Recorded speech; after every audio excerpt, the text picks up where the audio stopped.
This is the MDRT podcast.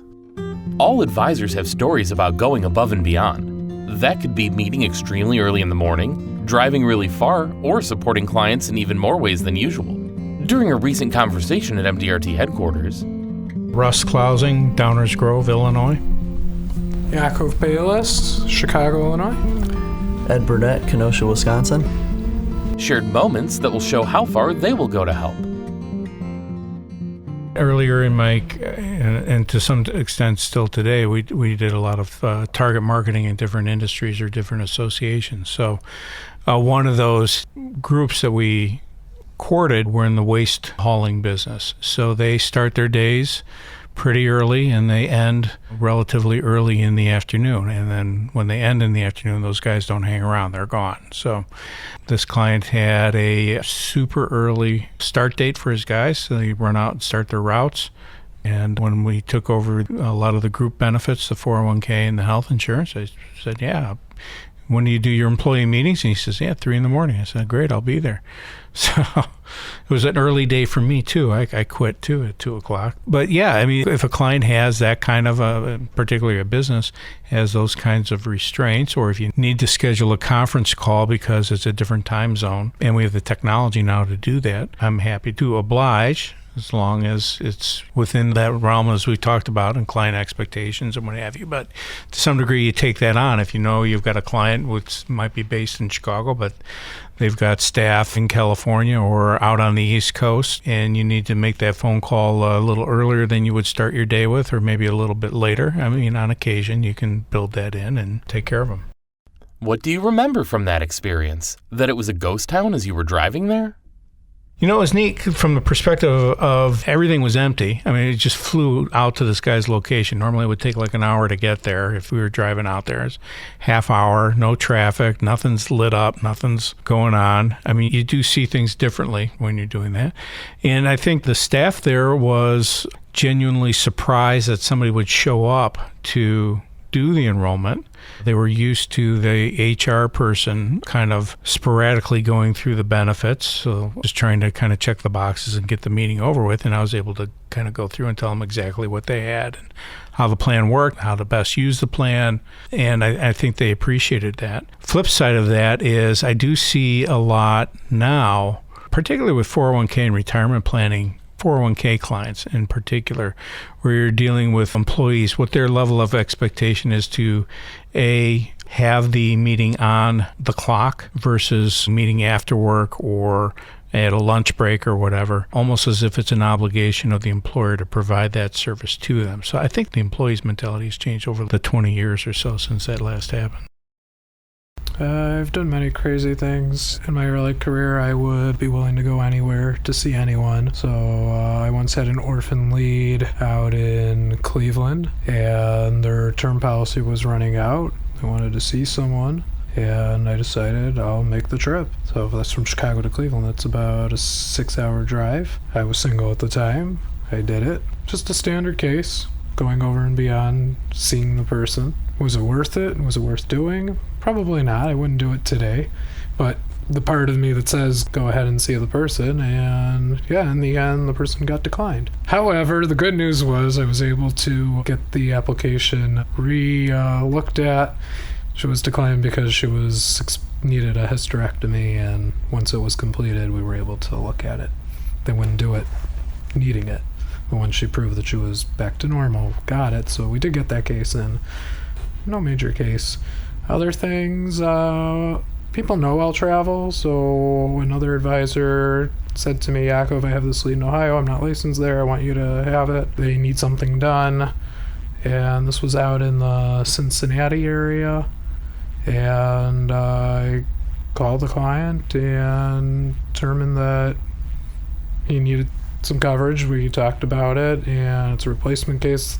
Company really doesn't want you to do it through the mail when it's that type, and I figured it would be worth meeting him.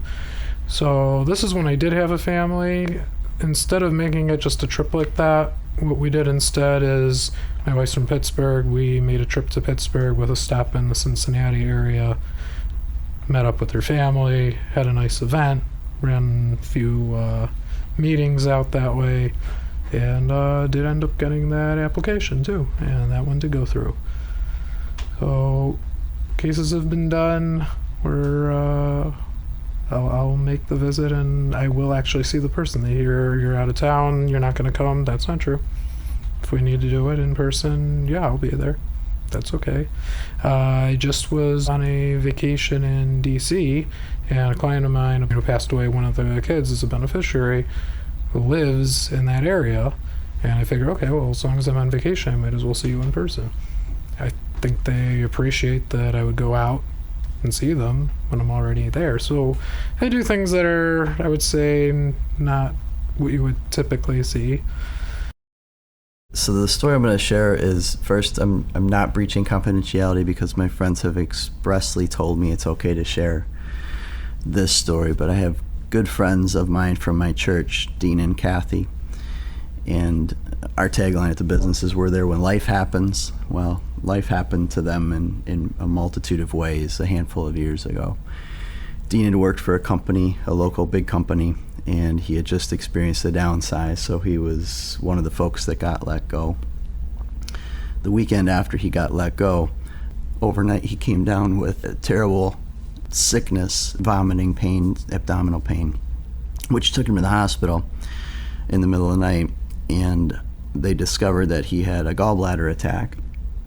So during the course of them attempting to fix what they needed to fix, he ended up having a clog in what's called his common bile duct. So your pancreas, your kidneys, and your gallbladder, I think, is what drain into your common bile duct. They couldn't control the circumstance, so they put him in a medically induced coma, and he was there for about 11 days. During the course of that time, he became septic.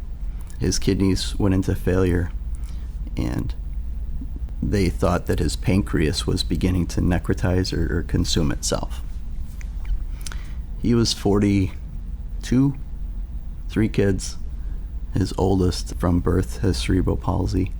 So there's challenges in their world to begin with. So they decided to flight for life him to Freighter, Milwaukee. And upon arrival, they told Kathy that he had a 50% chance of survival. So it's emotional just because they're friends. So where I came into this mix is being their friends first and their advisor. Dean was the breadwinner. Kathy stayed home, worked hard, just didn't have full-time work outside of the house. Dean was the breadwinner, he was the bill payer, and now life happened to him. So during the course of this episode, Kathy came to me at one time and she's like, well, what about the bills? I said, well, what about the bills? Who does your budget? Well, Dean handles it all. So, well, what kind of income does he have? I don't know. Well, where does your mortgage get paid? I don't know. She didn't know. And as I've done this business, and I'm sure you guys can attest, there's a lot of instances where one person or the other handles all of this stuff. And that's the person that life happens to first. So I went with Kathy. Thank God they had a financial power of attorney, because she and I accompanied her to the bank where she thought Dean had his accounts. And of course, as you know, the personal banker can't legally state whether or not he even has a deposit account there, right? So we met with a personal banker that had a degree of compassion. She called home office, got an online password reset, said we've got a client in the room here and we need to get this done, and helped Kathy get his bank accounts reset so that at least she can have access to them. In the weeks that went on, I helped her in her home. In the times where she wasn't visiting him at the hospital, I helped her figure out how to pay the bills. I helped her figure out, well, what are the mortgage payment? What kind of income does he have? What was the severance package, right? And to go through those hoops, I essentially, from an emotional perspective, I cleared my calendar for 3 weeks. And I just wasn't able to focus on other things. I wanted to devote all of my attention for whatever that she needed. And he ended up not dying. He did survive. He was in hospital a total of 17 days. He lost 46 pounds. So luckily he had a couple extra lbs going in. But his circumstance I share with people all the time, because to help people understand that if, again, you can do a lot of this stuff yourself. You can figure all these details out, but at a bare minimum, make sure you have a place in the house where you got your online passwords. It's a secret place that only you and your bride know where they're at, or you and your spouse knows where it is. They can go to that book on page 100 and there's the cheat sheet with all the logins, right? Getting people organized. We help people with a 3-ring binder that all of our clients get. It's not about what you have, it's about knowing what your money can do for you. And if you don't even know where the deposit accounts are and where the mortgage gets paid, and it's not, I don't say this to shame anybody that lives in this type of a circumstance or leaves their lives this way, but just to express how important it is to know these details, know where they are. It's fine to trust that your spouse takes care of it, but know where they are and have somebody that you can go to that can help you work through these details. I remember the day that they took Dean by way of helicopter and they told him that he's got a 50-50 chance, right? I called Kathy because we were getting to be about 30 days since he left his employer, and as we insurance professionals know, there's a portability feature on group life insurance, and it's as far from free as possible. It's very expensive.